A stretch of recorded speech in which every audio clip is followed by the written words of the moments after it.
വാവ് silent അല്ലേ? എന്റെ മോനെ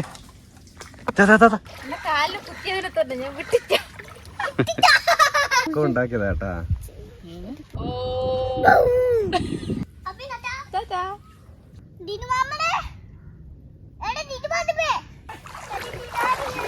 അപ്പൊ എല്ലാരും ഇവിടെ ഒന്ന് വരുക, ഈ സ്ഥലം ഒന്ന് സന്ദർശിക്കുക. കൗവായിലെ കണ്ടൽക്കാട്.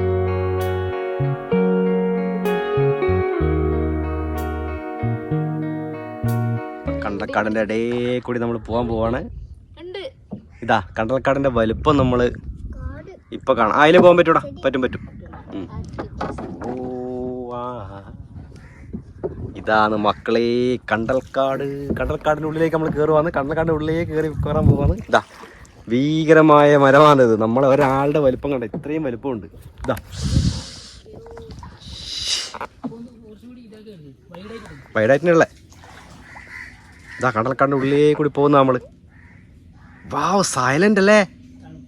എന്റെ മോനെ കാക്ക ഞാൻ വെച്ചൊന്ന് വേറെ പക്ഷി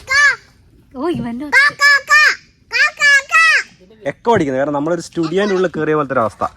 സൗണ്ട്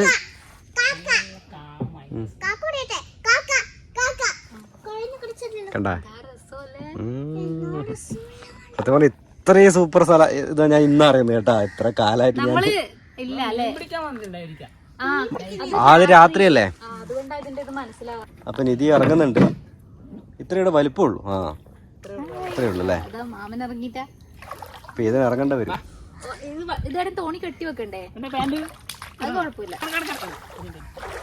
സൂചി ഇറങ്ങിക്കോളെ. അപ്പൊ നമ്മളെല്ലാവരുടെയും ഇറങ്ങിയിട്ടുണ്ട്. അപ്പൊ അതാ ഇതിനെ നടന്ന് വരുന്നുണ്ട്. പക്ഷികളും കരയുന്നുണ്ട്. അതതിന്റെ വലിപ്പം. നല്ല തണുപ്പുണ്ട് ഇതിൻ്റെ ഉള്ളിൽ. നല്ല തണുപ്പാണ്.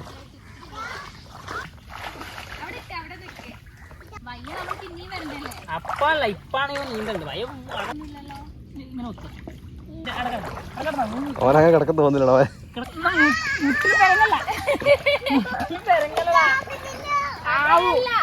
രണ്ടാള് കൂടി ഇതിനെ നീന്താൻ പഠിപ്പിക്കുന്ന ദൃശ്യമാണ് നമ്മൾ.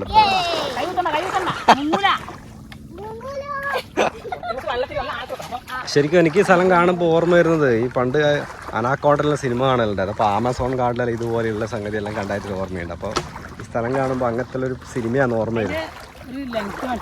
ഇതിൻ്റെ യഥാർത്ഥ വലുപ്പം എന്ന് പറയുന്നതാണ്. നിധി അവിടെ പോയി നിൽക്കുമ്പോൾ ഇപ്പുറത്തോളം വലുതാ നോക്ക്.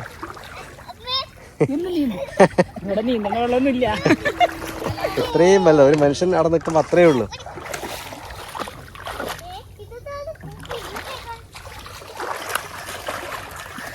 ഇത് ഗംഭീര സ്ഥലമായിരുന്നു. അപ്പോൾ ആരെങ്കിലും ഇവിടെ പറ്റുമെങ്കിൽ എല്ലാവരും ഇവിടെ സന്ദർശിക്കാം. അപ്പോൾ എല്ലാവരും ഇവിടെ ഒന്ന് വരിക, ഈ സ്ഥലം ഒന്ന് സന്ദർശിക്കുക. കൗവായിലെ കണ്ടൽക്കാട്. ഒരുപാട് സ്ഥലത്ത് നിരന്ന് കിടക്കുന്നുണ്ട് ഇങ്ങനെ.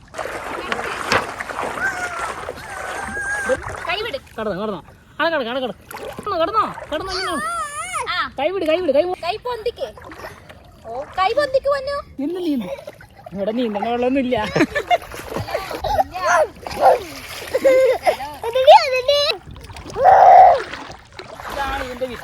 ഇതാ വിത്ത്. ഈ വിത്ത് ഇത് അവിടുന്ന് അടർന്ന് വീണ് കഴിഞ്ഞാൽ ഇത് നേരെ ഇങ്ങനെ തറക്കും. വെച്ചാല് വെള്ളത്തിലൊക്കെ ഇങ്ങനെയാ തറച്ചു. അതാണ് ഇതൊക്കെ ഇങ്ങനെ വന്നത്. അല്ലാണ്ട് ഇതിന്റെ വേരല്ല, ഇതിന്റെ വിത്തല്ലേ.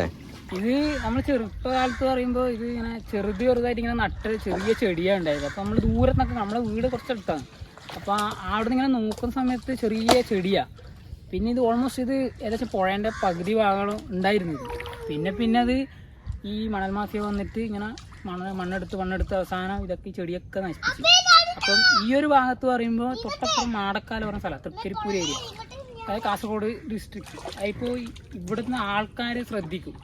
അപ്പോൾ അവർ നോട്ടീസ് ചെയ്യുന്ന സമയത്ത് ഈ മണൽ മാഫി ഇങ്ങനെ എടുക്കുന്ന സമയത്ത് അവരെന്തായാലും വന്നിട്ട് സീനാക്കും. അങ്ങനെ സീനാക്കിയിട്ട് അവർ ഈ ഒരു ഏരിയ മാത്രം ഒഴിവാക്കിയിട്ട് ബാക്കിയൊക്കെ ഇവർ മണ്ണെടുത്തിട്ട് ഫുള്ള് നശിപ്പിച്ചു. അപ്പോൾ ഇതിന് ചെടിയൊക്കെ അങ്ങനെ നശിപ്പിച്ചിട്ട് ആ സമയത്ത് എന്ന് പറയുമ്പോൾ ഇത് ചെറിയ ചെടിയായിരുന്നു, ഞാൻ നേരത്തെ പറഞ്ഞാൽ.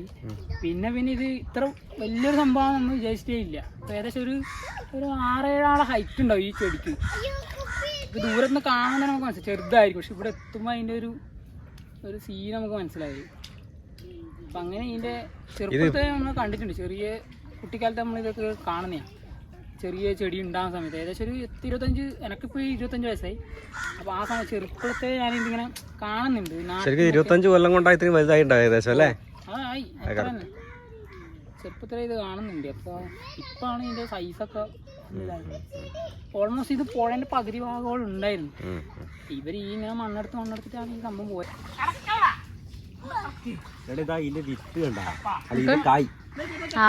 കണ്ടൽക്കായ് അല്ലേ? കണ്ടൽക്കാടിലുള്ളത് പിന്നെ കണ്ടൽക്കായ് തന്നെ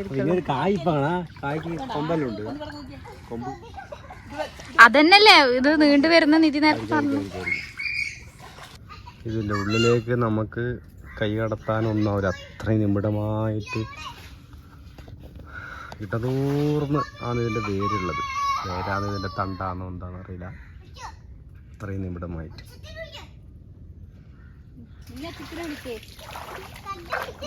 കണ്ടുപിടിക്കും. മാമനെ വിളിക്ക്.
നീന്തണം. ഇത് ഇങ്ങനെ കൈ വെച്ചിട്ട് പേരങ്ങുന്ന്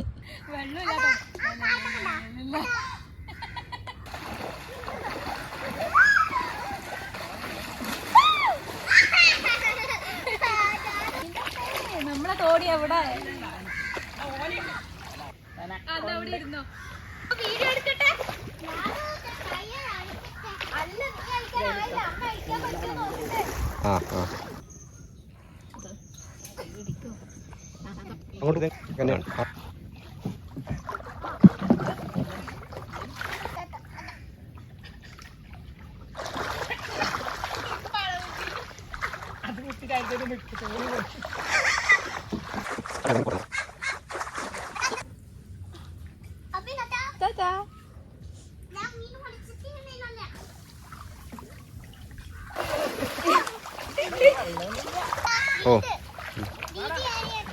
ചെമ്മീനുണ്ടെന്ന് നോക്കിയത് സാധനം ചെറുതാണെന്ന് തോന്നുന്നു. കാണിക്കടാ.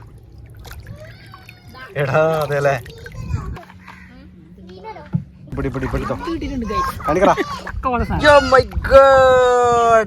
വലിയ ചെമ്മീൻ പോരെ. എന്നാ കൊട്ട വരട്ടെ. കൊട്ട. അപ്പൊ നമുക്ക് വലിയൊരു ചെമ്മീനെ കിട്ടിയിട്ടുണ്ട്.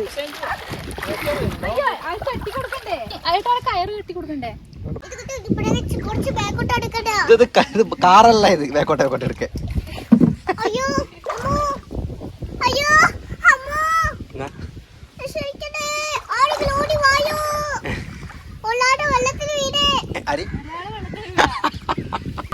മുങ്ങിപ്പോന്ന ഒരാള്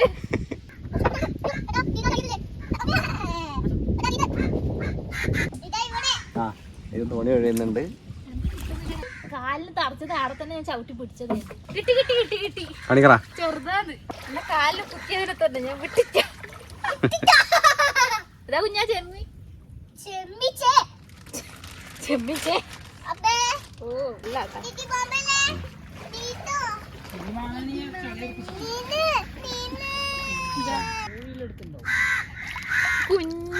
മാരിവില്ലിൻ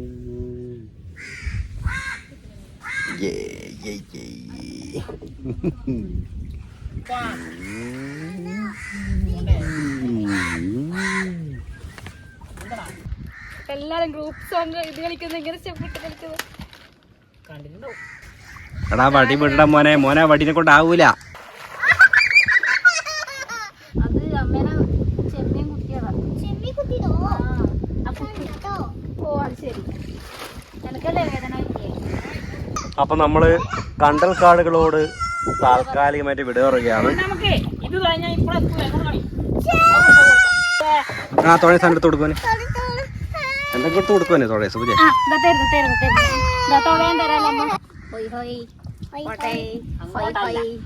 ബേക്കോട്ടെ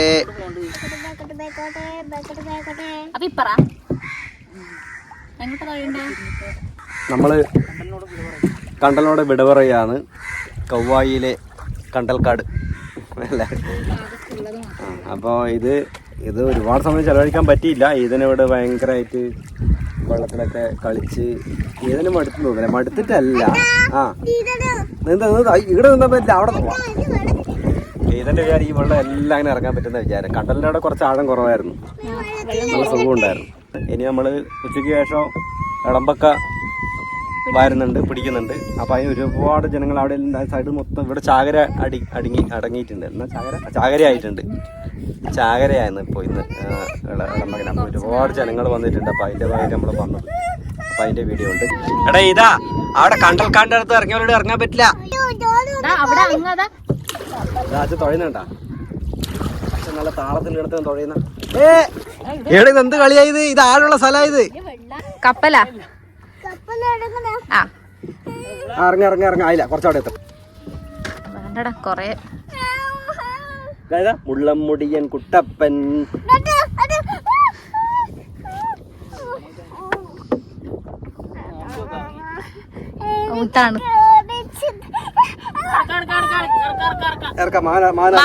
മാമനിറങ്ങട്ടെ.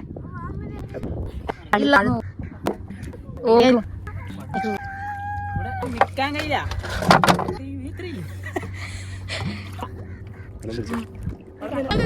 സന്യാസിയാ.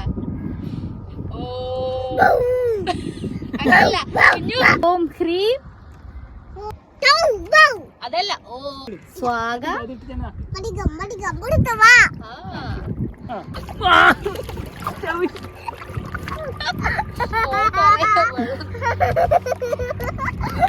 ഞാൻ കേൾക്കുവായിരുന്നു. അങ്ങനെ ഇരുന്നാ മതി. അയ്യോ ഇത് എന്തോന്ന് ഡാൻസാ?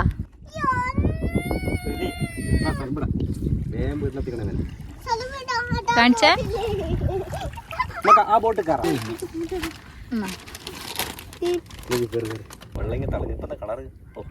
ഏട്ടൻ കണ്ണാടിട്ടോണ്ട് നല്ല വെളിച്ചേക്കും.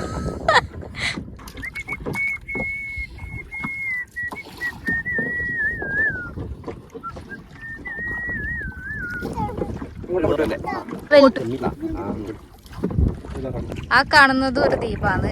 പിന്നെ അത് കഴിഞ്ഞതാ ഇവിടെ. ഇതിനെ ഇനി അമ്മമ്മേന്റെ അപ്പരോ ഉറങ്ങുക.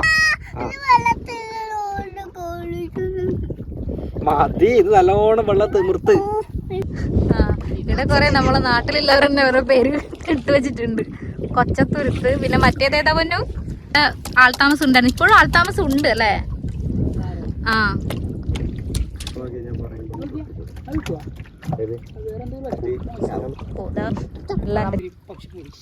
ഞാൻ ദാസനാഥ് വന്നിട്ട് പിടിക്കാം.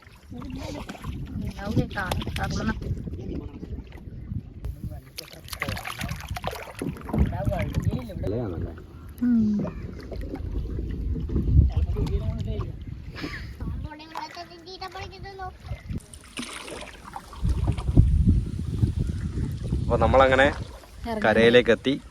തോണിയിൽ ഏകദേശം ഇറങ്ങാനായി, കരയെത്തി. ഇതിന് വെള്ളത്തിലേക്ക് തന്നെ വന്നിട്ട് ഇതിൻ്റെ കാലും മനസ്സും വെള്ളത്തിൽ തന്നെയുള്ളത്.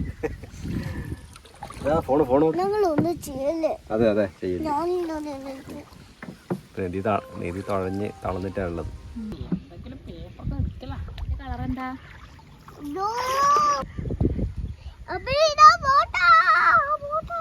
ബോട്ടാ ബോട്ടാ ബ്ലൂ ബോട്ടാ ബോട്ട് ഇവിടെ ഈ തോണി റേക്കോ ഉണ്ടാക്കിയതാട്ടാ. റേക്കോ ആ കമ്പനിയുടെ പേരതാ. മറ്റേ ഈ മറ്റേ മസാലപ്പൊടികളെല്ലാം ഇതാക്കുന്ന കമ്പനി. ആ ഒരു പക്ഷി കുഞ്ഞി പക്ഷെ അറിയോ എന്ത് പക്ഷി? അത് ബ്ലൂ കിങ്ഫിഷ്. കിങ്ഫിഷ്. ഒരു കാലത്ത് ഒരുപാട് മീനുകളും ഞണ്ടുകളും എല്ലാം പിടിക്കാൻ സഹായിച്ചൊരു തോണിയാണ് ഇന്ന് ദ്രവിച്ച് കിടക്കുന്നത്. അതിൻ്റെ അവശേഷിപ്പ് ഒറ്റ നോട്ടത്തിൽ ടൈറ്റാനിക് പോലെ തകർന്ന പോലെയുണ്ട്. ആ തോടി പൊട്ടിച്ച് പോയിട്ട്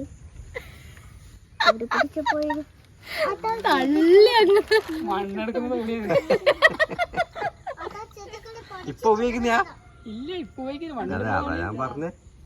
അല്ല ഇത് മീനൊന്നും പിടിക്കൂല. വലിയ സൈസിന് നല്ല വെയിറ്റ് ഓടണേരിയ. അങ്ങനെ നമ്മള് നേരത്തെ ഇവിടുന്ന് പുറപ്പെട്ട് തിരിച്ചിവിടെ തന്നെ എത്തിയിട്ടുണ്ട്. സ്റ്റാർട്ടിംഗ് പോയിന്റ് തിരിച്ചു. ഏതാ ടാറ്റ പറ. ഇനി പിന്നെ കാണാം. എന്നെ പീറ്റി കടാ